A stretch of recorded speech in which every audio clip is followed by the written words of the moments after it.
Mon amendement rejoint celui de mon collègue M. Balanant, présidente du groupe d'études sur les violences intrafamiliales, et au fil de mes nombreuses auditions, il apparaît que l'efficacité du chemin de mise à l'abri de la victime repose souvent sur des garanties pragmatiques et sur une grande réactivité. Alors, le nouveau dispositif d'ordonnance provisoire de protection immédiate qui est proposé ici va dans le bon sens. Néanmoins, des difficultés apparaissent, notamment concernant le délai de 24 heures pour rendre la décision à compter de la saisine.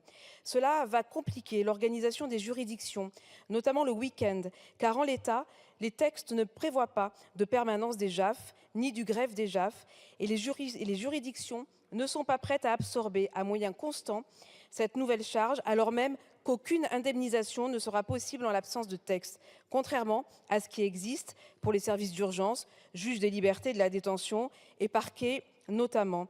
Alors oui, une solution alternative qui serait plus efficace consisterait à prévoir, à l'instar de ce qui se pratique pour les mineurs en danger, nous l'avons dit, que le parquet puisse prendre cette ordonnance de protection provisoire le temps que le juge aux affaires familiales, avec qui j'ai travaillé cet amendement, organise l'audience contradictoire et prenne le relais avec l'ordonnance de protection.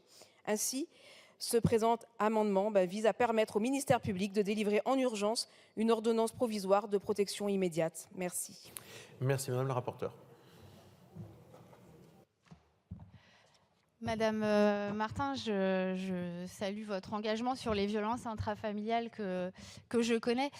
Pour le coup, le dispositif a été travaillé avec des procureurs et des juges aux affaires familiales.